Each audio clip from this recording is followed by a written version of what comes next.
Tengan ustedes muy buenas tardes, bienvenidos a un nuevo programa de La Cuarta Pared. Hoy vamos a hablar con un economista respecto a lo que es el bienestar económico. Normalmente tenemos enquistado en nuestro cerebro debido a básicamente a la publicidad que progreso igual mucha economía, igual PIB, igual cosas que la mayoría de la gente no entendemos. Pero esta vez vamos a hablar con un economista que en realidad lo que nos va a explicar es que no es simplemente un sentido de más dinero, igual más bienestar, igual más felicidad, sino que vamos a ir más allá de lo que nos dicen los economistas. Así que empezamos con La Cuarta Pared.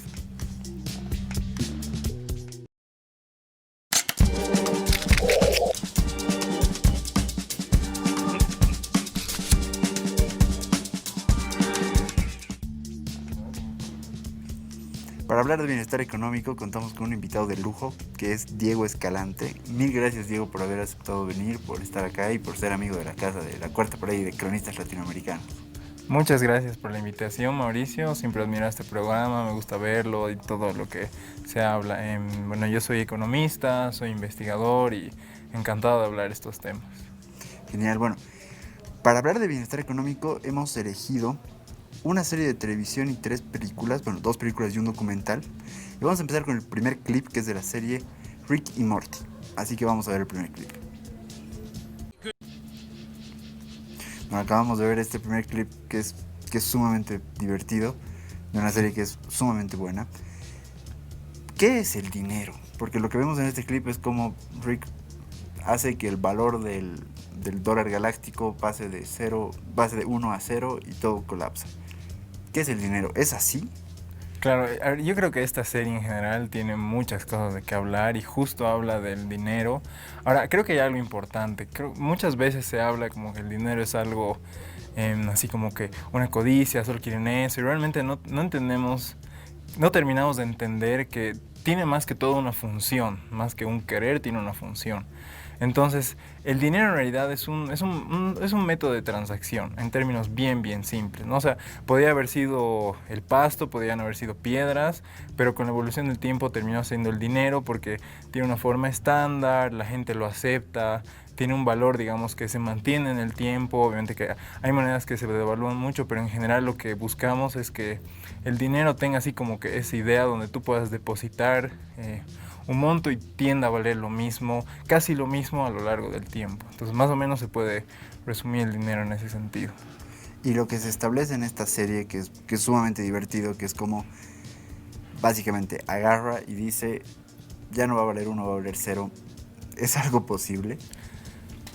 A ver, obviamente no pasa así directamente, Claro. ¿no? No es como que el presidente de algún banco central o, no sé, de la Reserva Federal de Estados Unidos vaya y apriete un botón, ¿no?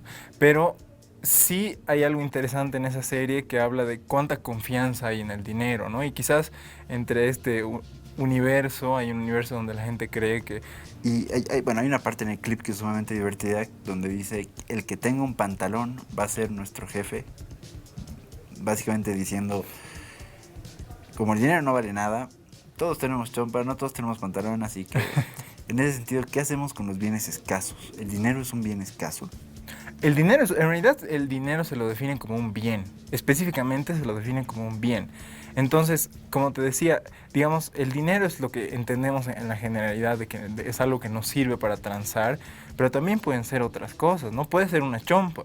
O sea, podría haber un banco central de chompas que en vez de dar billetes de chompas y eso, digamos, valga cierto valor, y evidentemente cuando no hay una transacción específica por el billete, como puede ser que pase en países donde hay mucha hiperinflación, entonces la gente busca otras monedas, otras formas de transar, ¿no? O sea, puede ser, no sé, a cambio de este programa, yo te puedo dar una comida, algo así. Entonces, Pero preferimos dinero, por si acaso.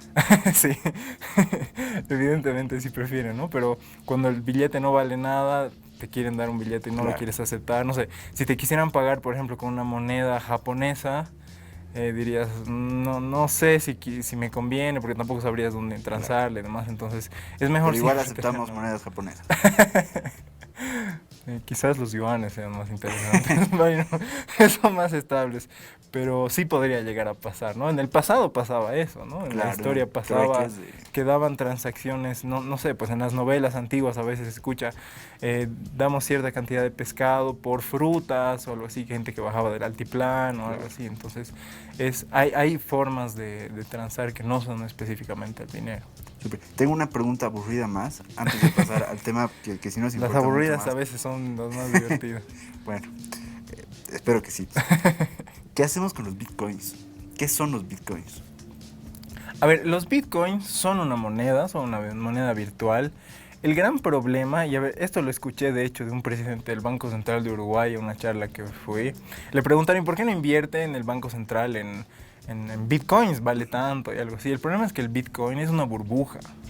Es por eso que vale tanto, es por eso que crece tanto, porque es una burbuja. Y al final, o sea, de lo que se tratan las burbujas es que realmente no sabes qué hay detrás, ¿no? Hay mucha creencia de lo que puede valer un Bitcoin y evidentemente puede funcionar muy bien para el mercado negro, ¿no? Pero no hay seguridad por ejemplo, quién la saca, cuánta emisión hay, si hay emisión, no hay emisión. Y al final eso puede explotar cualquier rato, ¿no? Entonces... ¿Pero existe? Claro, claro que O sea, existe, sí. yo entiendo, no estamos hablando de un tema místico, ¿no? No, no, Espiritual, no, no, no, no, no es algo pero, paralelo, ¿no? pero, por ejemplo, alguna vez escuché, no existe todo el dinero que tiene Bill Gates. Ah, bueno, pero... Me voy un poco a ese punto. Toda la cantidad de bitcoins y considerando que básicamente es dinero virtual, ¿se podría decir que existe o más bien es algo totalmente que sí es real pero es ficticio a la vez? A ver, haciendo una analogía, yo alguna vez leí en una clase de macroeconomía cómo, por ejemplo, en las cárceles, en vez de dinero, utilizaban cigarrillos. Ya, Ahora, el cigarrillo no es realmente, o sea, tiene algún valor, pero no es realmente una moneda. Y, o sea, lo vemos, sabemos que existe, pero no es algo tan alejado de la realidad. Ahora, me refiero a esto porque el Bitcoin tiene la misma función, es así como un mundo muy cerrado donde solo algunas personas acceden, pero sí es algo real, sí existe. Y el Bitcoin estoy seguro que sí tiene un tipo de cambio con el dólar, que debe ser bastante ya fluctuante porque entiendo. no hay una entidad monetaria que te diga, no, tiene que ser, digamos, una flotación que esté en un margen o una flotación fija, ¿no? Entonces, sí existe, sí es real, pero es una burbuja, digamos, porque al final nadie sabe dónde está, quién la tiene, Claro, quién le claro. emite, cuánto vale, ¿no? Ya, Entonces, súper. sí, Y, sí existe. Y pueden invertir también los que les guste el riesgo, los que sean amantes del riesgo, estoy seguro que les debe divertir y también invertir. pueden invertir en nosotros. También. Eh, una duda más, y bueno, esto ya es más divertido, pero es una pregunta sumamente de alguien que evidentemente no es economista y no sabe nada de dinero, porque no tengo dinero. ¿Qué, qué es? ¿El dinero da la felicidad? Y esa es una pregunta. En realidad hay una rama en la economía que se llama economía de la felicidad que se ha dedicado a estudiar justamente ese tema. Y hay la famosa curva de Esterly, donde, digamos, hace una investigación que a lo largo de los años ve cómo se mueve la felicidad con el dinero. Y, a ver, el dinero sí genera felicidad, estadísticamente hablando, probado, con modelos econométricos, etcétera, sí genera felicidad, pero hasta cierto punto. Hay un punto en el que, a ver, por ejemplo, si estamos en el desierto y nos dan una botella de agua, pues ya te hace realmente feliz, ¿no? Porque es sumamente escaso. Entonces, a medida que hay mucha agua, mucha agua, mucha agua, digamos que hay un mar de agua, un, una botella extra no te genera tanta felicidad. Entonces pasa lo mismo con absolutamente todo, ¿no? O sea, puede ser una lata de cerveza, entonces quizás un trago al principio no es tan malo, pero 20 después sí son malos. Entonces normalmente pasa eso. Ahora hay otro tema que es bastante interesante, que es la comparación que tú te haces con tu nivel económico. Ya. Digamos que tener una Lamborghini te puede hacer feliz, evidentemente es mejor llevar una Lamborghini que en una peta, pero si por ejemplo vives en Dubái y todos tienen Lamborghinis, quizás dices, no sé, una Lamborghini sea medio trucha, quisiera, no sé, un Ferrari de oro, un Claro. Tesla de oro. Entonces hay mucha relación con quién te comparas y eso también tiene que ver un poco con el círculo social al que perteneces y la sociedad en general. Entonces hay sí, pero depende, digamos. Ya, súper, súper. Bueno, voy a seguir con el tema de bienestar y de felicidad porque es el punto divertido de esto, justamente. Todos sabemos que el dinero nos hace felices, pero el tema es ir un poquito más allá de eso. Entonces, ahora vamos a ir al segundo bloque. Para esto vamos a ver una película de mi director favorito, de la mayor estrella de la historia, que es George Chaplin, para ver el clip de la película El Chico, o The Kid.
Acabamos de ver un clip maravilloso de una película que, insisto, es increíble, de una persona que cambió el cine, como es George Chaplin, de la película The Kid de 1921.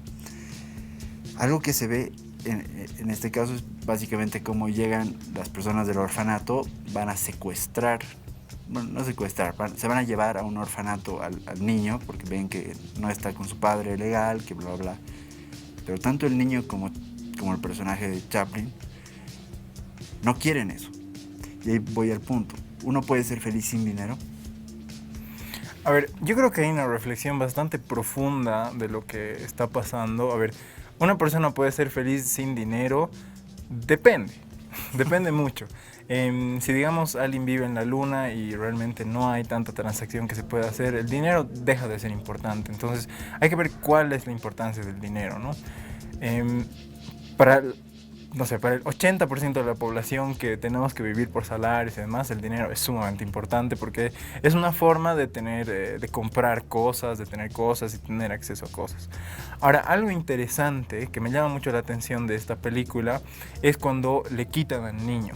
Ahora, la reflexión aquí es... a ver, digamos, esto lo saco de estudios, no quiero hablar por personas a las que evidentemente yo, digamos, no pertenezco, que son las personas de escasos recursos.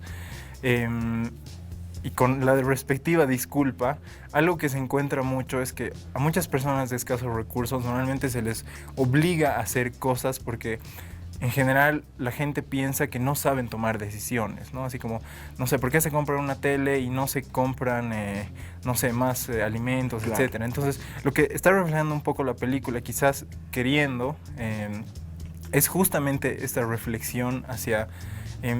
tú no puedes porque eres pobre, porque si no has podido ganar suficiente dinero, quién sabe que puedes cuidar el dinero. Pero la realidad de lo que pasa es que la gente con escasos recursos se preocupa tanto como un millonario por sus hijos.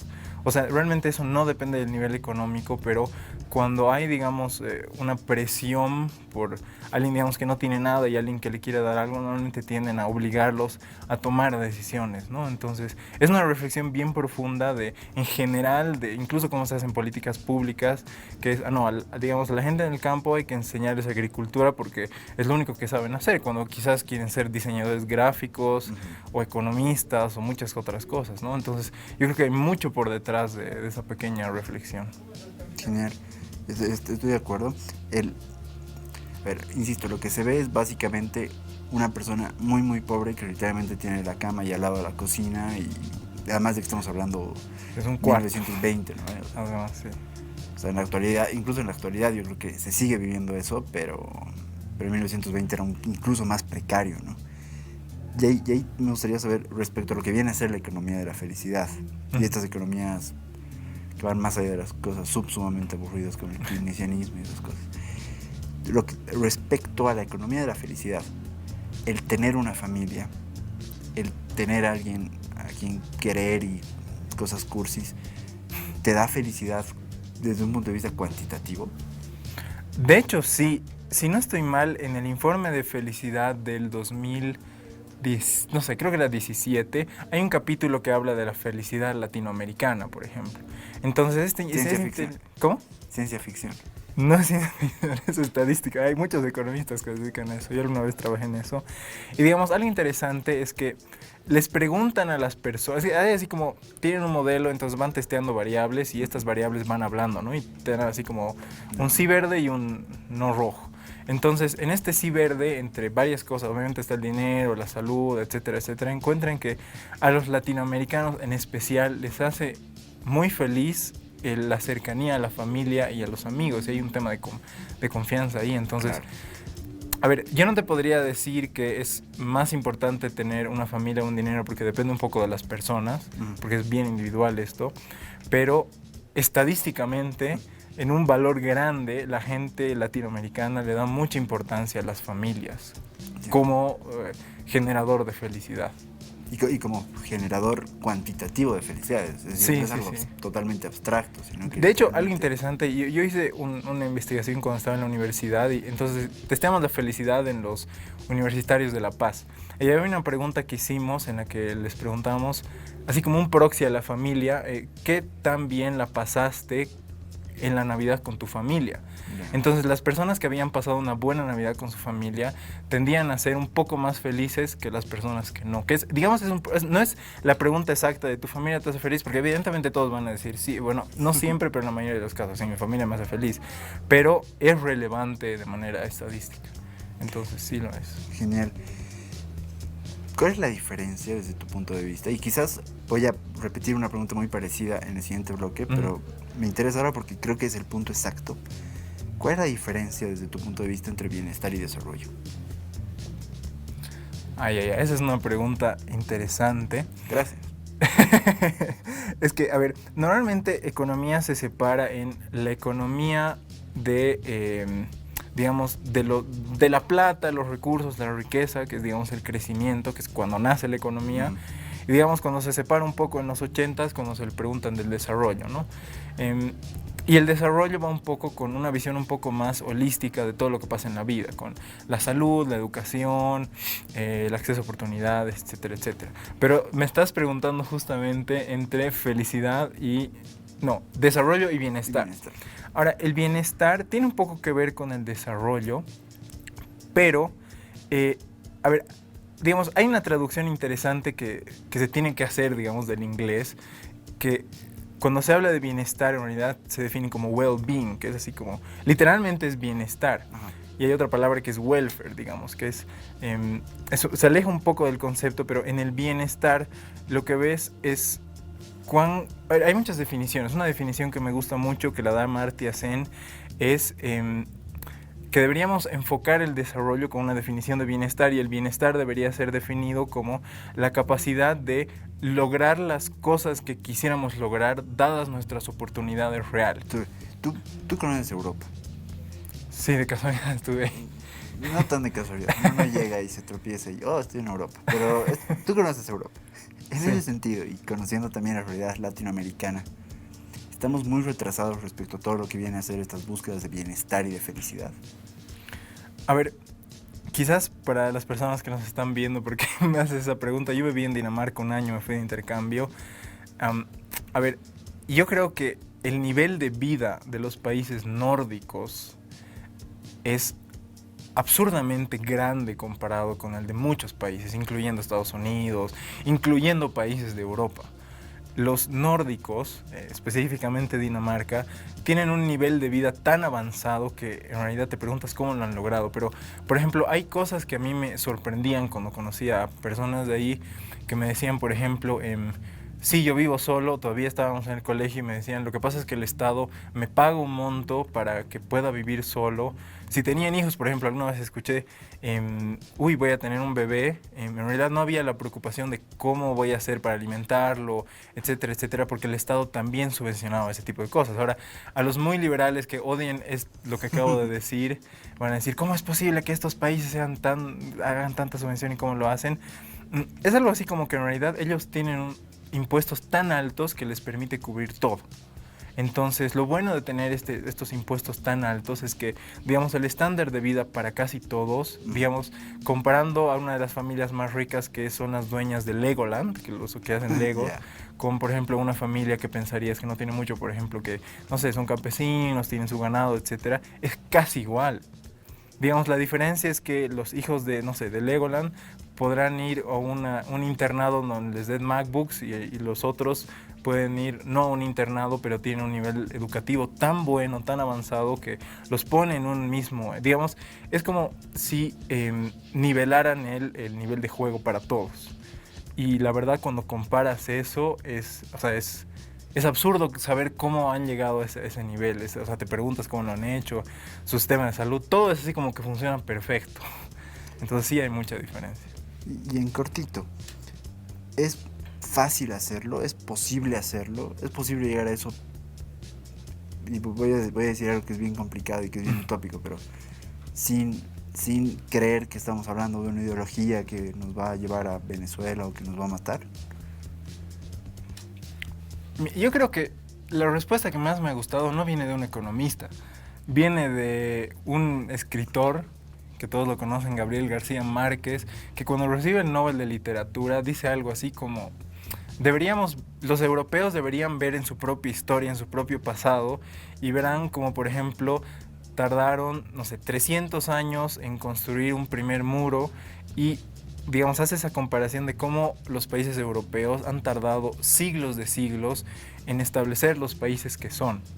Y digamos, si pensamos realmente en términos históricos, los latinoamericanos como que realmente empezamos a crecer con la llegada o sea, no a crecer, pero la historia diverge. Ahí, digamos, podíamos haber seguido como, no sé, imperios incas, aymaras, etcétera, pero no fue. O sea, se cortó y fue por otro camino, y en realidad es a partir de 1492 cuando nace la historia latinoamericana, y son muy pocos siglos, estamos hablando de 600 años, y es poco tiempo. O sea, comparando con que los vikingos estaban desde, no sé, desde el siglo 700 después de Cristo, o hablamos desde la Mesopotamia, que viene desde el 5000 antes de Cristo. Entonces, la historia como que tiene que dar un camino, pero tarda mucho. Entonces yo creo que la respuesta, la mejor que se puede aproximar, más allá de deberíamos mejorar A, B, C, D, es cosa de tiempo.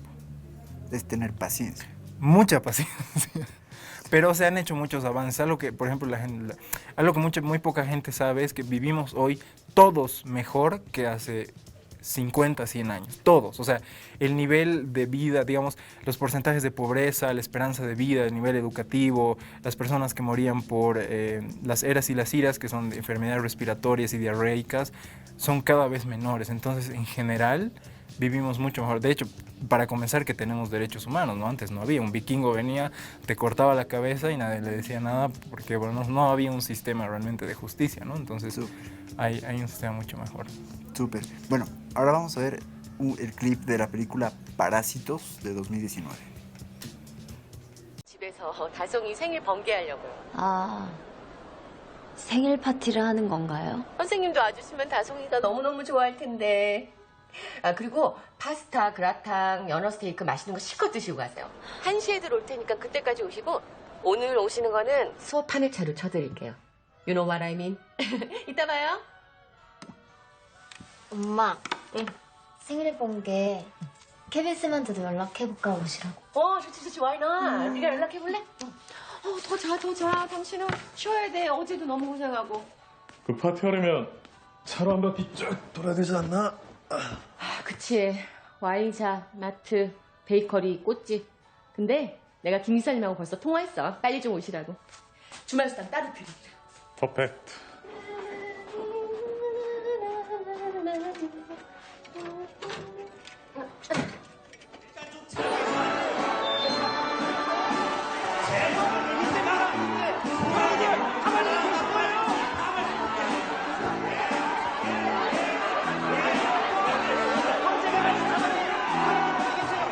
저기 언니 우리 지하실에 야외용 테이블이 한 10개쯤 있거든요. 그걸 다 꺼내서 저기 다송이 텐트를 중심으로 아유 안 되겠다. 일로 와봐요. 내가 보면서 설명해줄게. 다송이 텐트를 가운데 놓고 테이블들이 이렇게 커브를 그리면서 아 맞다 하객진 이순신 장군 하객진 아시죠? 한산도 대첩 텐트를 일본 군함이라고 생각하시고 우리 테이블들이 이렇게 하객진 형태로 반원 모양으로 둘러싸면서 텐트 가까이에는 바비큐 그릴이랑 장작이랑 뭐 이런 것들 막 구비해 주시면 되는 거지. 아이 좋지 뭐. 진우 아빠도 같이 데리고 와. 그리고 선물 절대 사지 말고 그냥 와요. 응. 아우 드레스 코드는 무슨 그냥 번개라니까 추리니 입고 와 추리니. 그리고 선물 절대 사오지 마. 그냥 와서 맛있게 먹어주기만 하면 돼.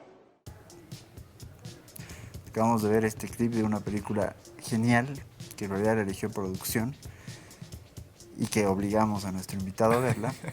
Es una vergüenza que no la hayas visto. Algo que siempre hago y que es terrible en este programa es culpar a todos ustedes por no ver las películas maravillosas que ponemos. Tienen que ver Chaplin, tienen que ver Parásitos. Es genial. Bueno, es básicamente la desigualdad hecha película. Sí. Eso es una prueba, y estamos hablando de Corea del Sur, no estamos hablando de Venezuela, no estamos hablando de Detroit, estamos hablando de Corea del Sur, que supuestamente es un país muy próspero y la desigualdad discrimina a los países, la desigualdad discrimina continentes.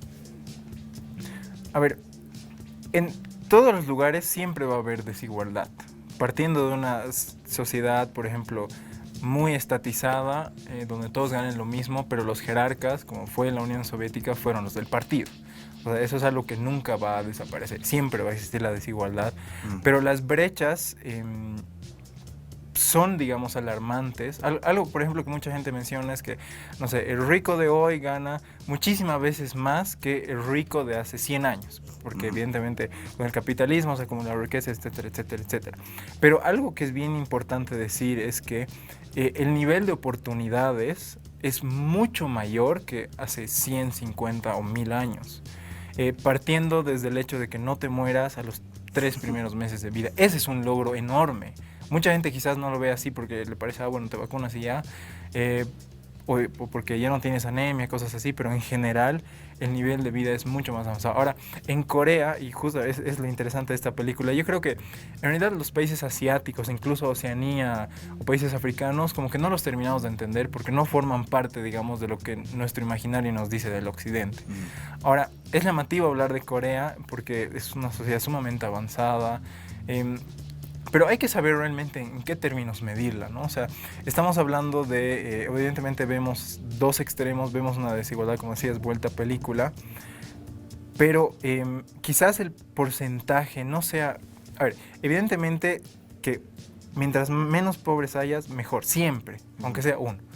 Pero si la brecha es muy, digamos, si el porcentaje de pobres es muy poca comparada, sí, bueno, en general, si la brecha es muy, el porcentaje es muy poco, entonces hay que preocuparse, pero no tanto, no es, digamos, una cosa terrible como pasa en muchos países de Latinoamérica, de África, etcétera. Entonces, bueno, sí muestra muchas realidades, nos hace pensar en nuestras propias sociedades y nos dice que, bueno, ni siquiera los asiáticos, que en realidad es, digamos, son de los países igual más avanzados, han podido escapar de esto, pero quizás el 95% sí. Estoy dando una cifra aleatoria, pero sí.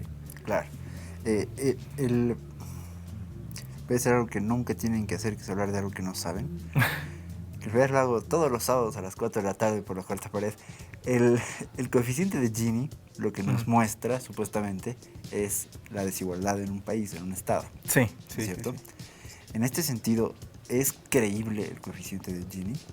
Es un dato que tú como académico además, porque no es un tema solamente de que has estudiado y para contar, sino que investigas. ¿Es un dato creíble, es un dato extremadamente utilizable para medir bienestar? A ver, como mencionaba al principio, hay diferentes maneras de medir progreso, de medir bienestar. Una es el Gini, pero el problema del Gini es que se lo usa para ingresos. Lo que muestra el Gini es, digamos, cuánto porcentaje de la población tiene cuánto porcentaje de ingresos. Una sociedad donde el 1% se queda con toda la riqueza está mal, pero si todos se van quedando con el mismo porcentaje está bien. Pero es solo monetario y la plata no te termina de contar toda la historia. Entonces hay que ver otros indicadores. El Gini, digamos, es bueno, pero no me parece así como que lo wow. Yo diría que siempre hay que ver. Por ejemplo, el IDH, el Índice de Desarrollo Humano, es mucho mejor porque toma, digamos, educación y esperanza de vida. Y hay indicadores, por ejemplo, el Índice de Progreso Social, que toman 60 indicadores. Entonces, ni siquiera, y digamos, lo interesante de ese indicador es que no mide ingresos. O sea, es su principio. No queremos medir ingresos, entonces tienen 3 pilares, así como de oportunidades, bienestar, y tienen indicadores como el medio ambiente, violencia, acceso a educación, acceso a, no sé, agua potable, etcétera, etcétera. Entonces yo creo que para medir una sociedad no hay que usar tanto el Gini. Bueno, nos dice desigualdad ya, pero si, no sé, el millonario tiene agua, el número, digamos, el hombre más rico, Bill Gates, tiene agua, y también tiene agua la persona, digamos, en la escala más baja de la cadena, entonces no está tan mal. O sea, hay algo bien que se está haciendo ahí, no está, como decía, no está muriendo de anemia, no está muriendo por la humedad. ¿Cómo? Y no tiene que ser solamente un tema de ingreso. Sí, el ingreso te cuenta una parte de la historia, pero no toda, no te cuenta todo.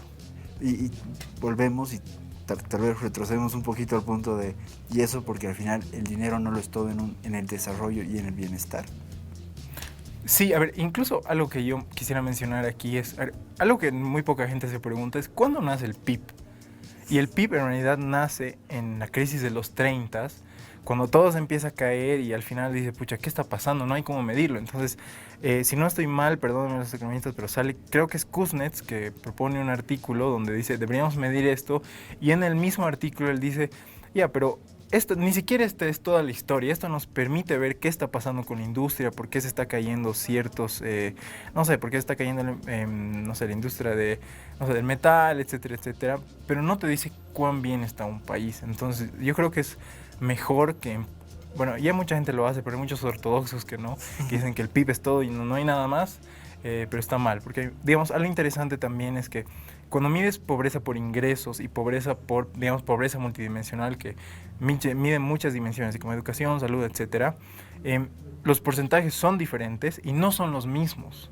O sea, hay personas que pueden superar los niveles de pobreza, pero, que no superan los niveles de pobreza, pero tienen agua, educación, salud, esperanza de vida, etcétera, etcétera. Entonces, en realidad no son tan pobres.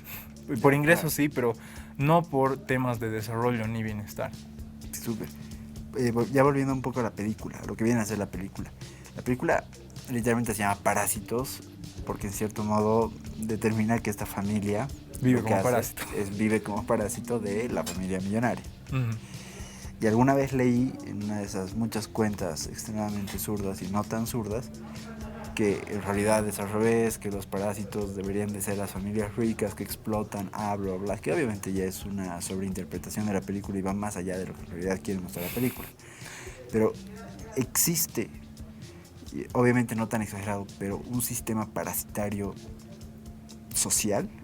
Bueno, si le preguntas es un libertario, te diría que todos los que trabajan en el Estado son parásitos, pero yo creo que no.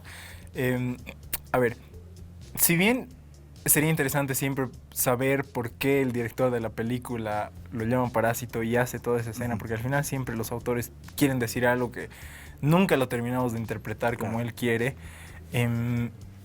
Yo creo que hay una cadena muy compleja en la que todos vivimos de todos. Y mientras más complejo es mucho más difícil decir quién es un parásito. No, o sea, digamos, en la biología hay los parásitos que viven de un animal grande porque solo tienen eso. Claro. Pero nuestra sociedad, que está mucho más conectada, en realidad todos somos parásitos de algo. Digamos, los estudiantes que viven de la educación, los profesores que viven de los colegios, las caseras que viven del salario de los profesores.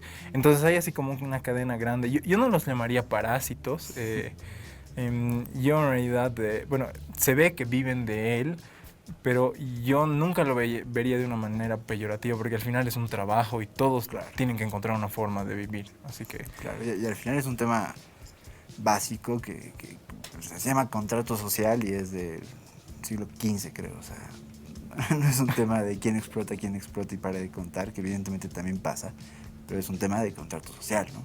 Claro.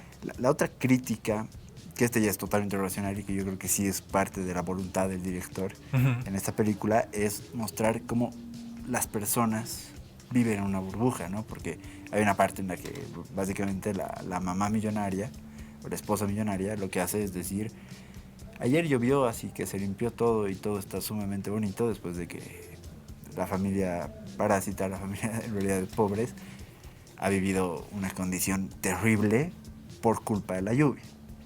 También se puede hablar de bienestar cuando se habla de este tipo de burbujas en las cuales ciertas clases sociales viven versus otras. O sea, es que siempre me ha gustado un término que en realidad me lo he inventado yo cuando estaba en el colegio, que es así como la enfermedad de María Antonieta, que es así cuando sale y dice: no hay pan, entonces coman croissant.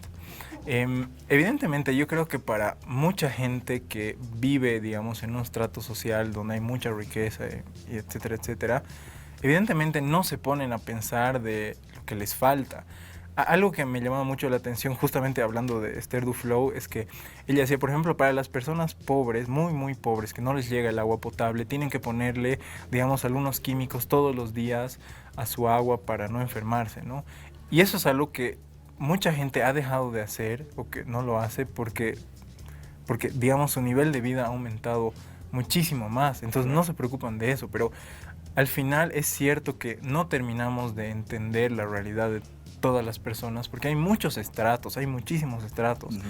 Los economistas, digamos, lo que hacen es generar estratos en base a ingresos, en base a pobreza monetaria, etcétera, pero hay muchas realidades que nunca vamos a terminar de entender, que a mí lo que siempre me parece importante es que en realidad es rol de los investigadores dar esas cifras, ¿no? Porque obviamente lo que está pasando ahorita quizás no le interese, no sé, a alguien de Pando, y tampoco tal vez nos interese algo muy específico que está pasando en Pando. Por ejemplo, un taxista que está llevando a una persona a su trabajo. Claro. Y no hay, digamos, cómo ponernos a pensar en 11 millones de personas. Hay proxies que se pueden hacer para entender de manera grande, a grandes rasgos, pero nunca vamos a terminar de entender toda la historia. Ahora, evidentemente, cuando es un problema muy grande y tiene que ser solucionado de alguna manera, tiene que ser visibilizado. Pero súper, es un problema. Súper, entiendo perfecto. Ahora vamos a ver el último clip, que es The Swedish Theory of Love, del año 2015, que es un documental sueco. Vamos a ver el clip. We are going to kick off with, I hope, some provocation from Northern Europe. Without more ado, really, I think we need to go to the provocation. Carry on, sir. Well, put it this way. You have to press a button. This one? Does that work better? All right. Next slide, please. The Swedish theory of love. The Swedish theory of love. What does it say? says that all authentic human relationships, right, have to be based on the fundamental independence between people. Independence between people. A woman who's dependent on her man. How do we know that either one of them are voluntarily in that relationship rather than because of dependency relations, financial needs? Children have very extensive children's rights. Elderly are no longer dependent on the goodwill of their adult children. The ideal family in Sweden then is made up of adult individuals that are fundamentally independent,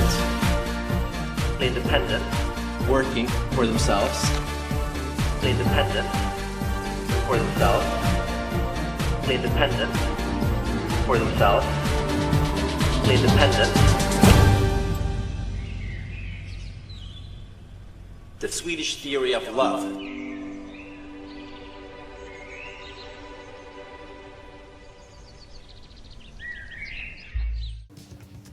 Acabamos de ver esta escena del documental de Swedish Theory of Love del año 2015.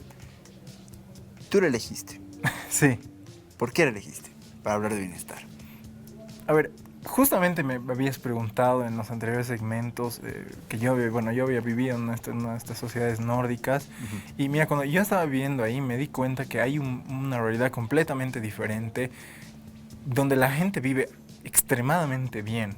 Entonces dices, pucha, viven genial, o sea, no hay ningún problema, no hay nada malo, etcétera, etcétera. Entonces, mira, yo este video, este documental me lo mostró un profesor de filosofía y quizás, digamos, la parte que yo he entendido muy bien es como a pesar de tenerlo todo, absolutamente todo, porque los suecos lo tienen todo. No se preocupan por salud, educación, oportunidades, casas, nada. Entonces te preguntas, pucha, entonces, ¿qué puede salir mal? Y este documental, lo que me llama en general la atención es que, digamos, estas políticas, si no estoy mal, nacen en los 70s y generan este mundo totalmente paralelo, es un universo completamente distinto al resto de los países. Pero hay problemas incluso cuando se está perfectamente bien. O sea, la utopía que ya lograron los nórdicos no es totalmente una utopía. Hay problemas y la soledad termina a ser un problema de los suecos. Ahora, si bien habría que preguntarse si mucho tiene que ver... Venía con esto, perdón que te interrumpa, solamente para contextualizar un poco. Este documental básicamente lo que muestra son una forma por la cual mujeres solteras van a facilitar ser madres solas. Es decir, más allá de si están con pareja, no están con pareja, de manera totalmente independiente. ¿No es cierto? Ahora sí.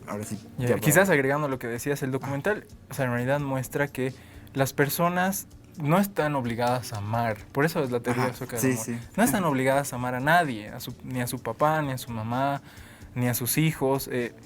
O sea, en realidad eso termina siendo una decisión. Es algo que es muy extraño pensarlo, pero al final los suecos tienen esa decisión. De hecho, los daneses yo me imagino que también. Pero entonces te preguntas... Pucha, súper. Entonces ni siquiera el amor es condicionado, es una decisión. Esa es la idea más libertaria del mundo, quizás.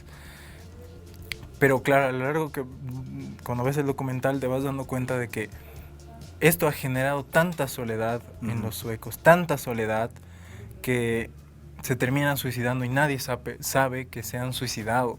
Quizás es de las cosas más terribles que le pueden pasar a alguien, morirte y no saber que te has muerto, que nadie sepa que te has muerto y nadie sepa quién eres. Y claro, o sea, a lo que iba con esto es que a pesar de que todos nos imaginamos una sociedad perfecta, utópica, mucha gente se imagina muchas sociedades utópicas, siempre van a existir problemas. Digamos, cuando hay quizás una igualdad exacta, en la Unión Soviética el partido era el jerarca y el problema era quizás no pertenecer al partido o que no pienses como ellos. Pero en los suecos, en los nórdicos, es que quizás no tienen amor, no sienten la cercanía y están tan solos que al final el bienestar, el objetivo de desarrollo que tanto estamos buscando no es la respuesta. Entonces, lo que a mí me gusta mucho de este documental es que nos hace preguntarnos, estamos yendo ahí, pero después, quizás no sea el mejor camino, quizás habría que pensar en otras alternativas. Claro, es un quiebre que va más allá, literalmente más allá del materialismo. Sí. Para terminar lo que viene a ser el análisis de esta película, justamente tú nos hablas de la soledad. Dato curioso, yo quería hablar de esta película al final para que terminemos felices, pero en realidad la reflexión fue Muy profunda. fue la soledad. Vamos a morir solos todos. Una pregunta así súper concreta respecto a lo que viene a ser esto y bienestar, este documental y el bienestar. Ujú. Y no es un tema de volver a la familia, en realidad me gustaría justamente que respondas un poquito más allá de la familia. Ujú. ¿La independencia te da felicidad? Y no digo independencia, por favor, como Gloria Álvarez y esa gente que no sabe nada, Sí, totalmente de acuerdo. sino la independencia desde un punto de vista más filosófico, más propio. A ver, esta es una pregunta importante porque en realidad no se puede responder de manera generalizada porque hay muchos sectores. Por ejemplo, voy a meter un tema del feminismo. Muchas feministas mencionan que para que las mujeres, para dejar de vivir en una sociedad patriarcal es que puedan decidir sobre ellas mismas, ¿no? Y muchas veces pasa que los hombres terminan decidiendo porque tienen poder económico. Entonces, claro, cuando mucha gente es independiente, en el sentido, justamente, a mí no me gusta la definición tampoco de los libertarios, pero me gusta esta definición de poder hacer lo que tú quieras con las oportunidades que quieras. Eso a mí me parece fundamental.